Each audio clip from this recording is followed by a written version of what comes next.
to the King's crowning. Martial music fills the ear, and through London march the troops of distant countries, far dominions of the Empire, as well as the more familiar uniforms.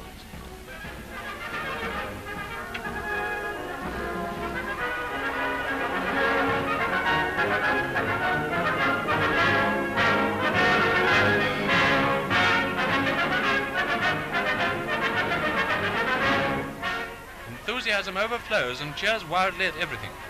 When there is a real object to cheer, like the carriage conveying the little princesses to Westminster, enthusiasm becomes positive emotion. Notice the Princess Margaret Rose is just big enough to peer out of the window at the sea of friendly faces.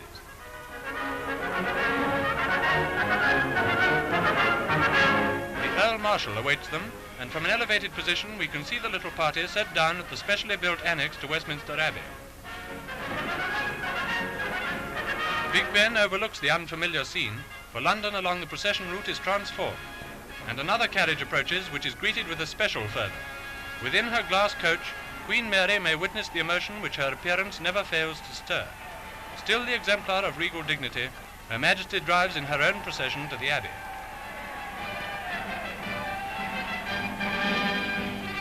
She alights and passes inside wearing a crown, the first Queen of England to see her son's coronation.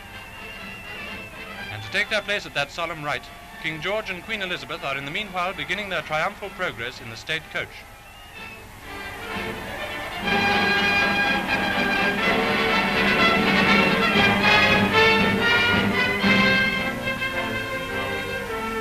The biggest crowd ever collected for a single event lines the route. What would you have given for a seat in Westminster Hospital with its commanding position opposite the entrance to the cathedral? The old abbey, founded by Edward the Confessor, has been the scene of every coronation since his day except two. Picturesque bodies of men such as the Yeoman of the Guard precede the coach marching afoot, but mainly it's the horse's day, no hint of the internal combustion engine. So strong is tradition that in this day and age the modern form of transport has no part in the world's greatest secular ceremony. And so in their medieval attire, the King and Queen approach the Abbey, the King wearing his cap of state.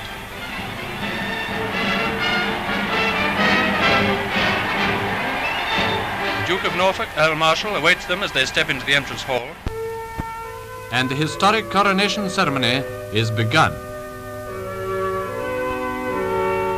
Already the other members of the royal family have reached their places in the Abbey. Princess Elizabeth and Princess Margaret Rose accompany the Princess Royal and sit temporarily aside while their aunts mount to the royal box.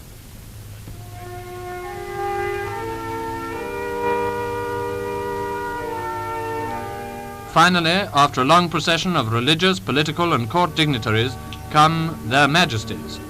The Queen first with her 6 train bearers.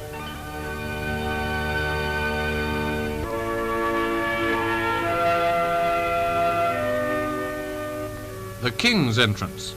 His crimson robe of state is borne by 9 pages, of whom his nephew, Lord Lascelles, is one. Gentlemen-at-arms walk on either side of the procession through the long nave to the Coronation Theatre between the 2 transepts.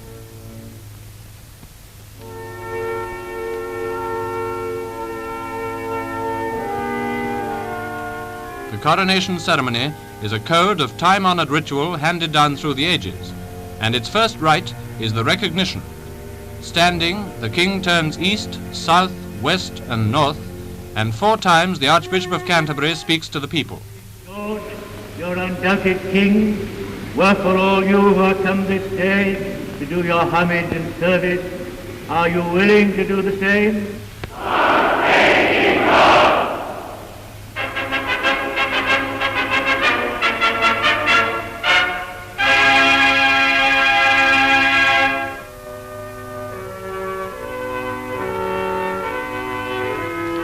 The Coronation Oath.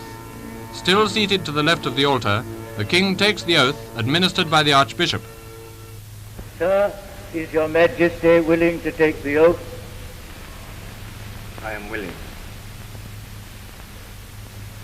Will you solemnly promise and swear to govern the peoples of Great Britain, Ireland, Canada, Australia, New Zealand, and the Union of South Africa, of your possessions and the other territories to any of them belonging or pertaining, and of your Empire of India, according to their respective laws and customs. I solemnly promise so to do. Then His Majesty signs the declaration embodying the oath.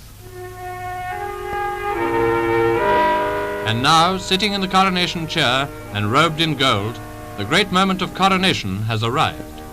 To the Archbishop falls the sacred privilege of placing the crown of St. Edward on the King's head, and other archbishops before Dr. Lang may have felt the same anxiety over this royal symbol in his hands.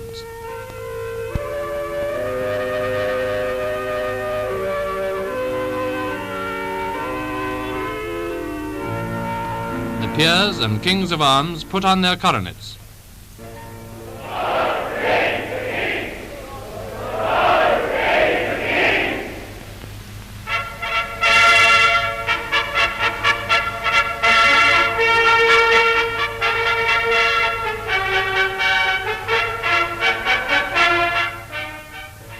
The king is crowned, it remains for him to be enthroned.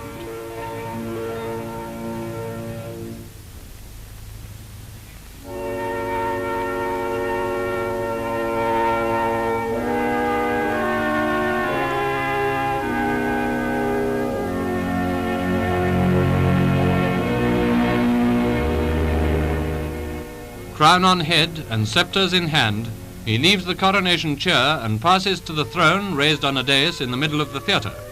In the words of the liturgy, he is lifted up into it by the archbishops and bishops and other peers of the kingdom. The Archbishop of York touches his arm as he takes the throne.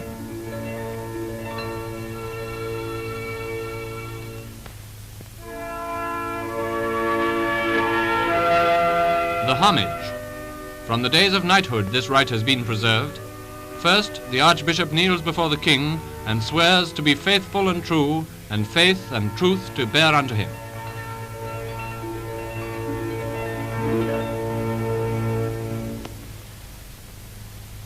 After the Archbishop, the princes of the blood royal perform their homage. The Duke of Gloucester, as the next eldest brother, kneels and swears to become the king's liege man of life and limb and of earthly worship.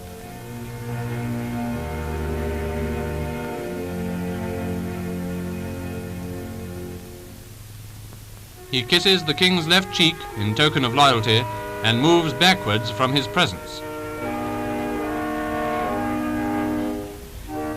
The Queen has yet to be crowned.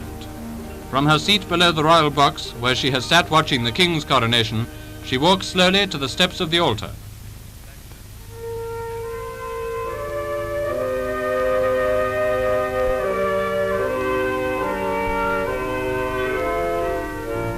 She kneels at a falled stool, and the Archbishop reverently sets the crown on her head.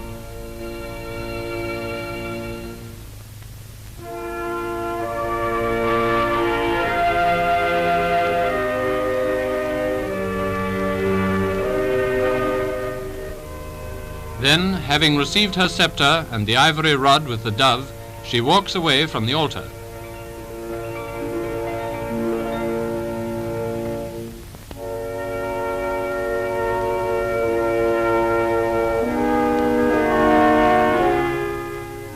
So the 3-hour ceremony draws to its close. But the impression remains. We have revived this picture, not only believing it to be one of the greatest achievements of film, but because it has its message of faith and durability in this troubled world. The British peoples stand by their ancient constitution and the noble principles by which it has evolved. They have crowned a king in the great tradition of democratic monarchy.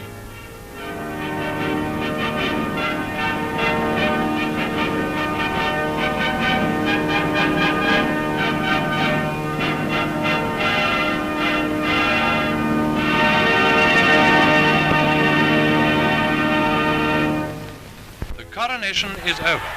The event so long anticipated and prepared has passed into history to make its contribution to that store of tradition from whence it arose. The king, crowned and anointed, re-enters his coach. With his chosen queen, he goes on his way to receive the cheers of subjects, wishing him happy and glorious.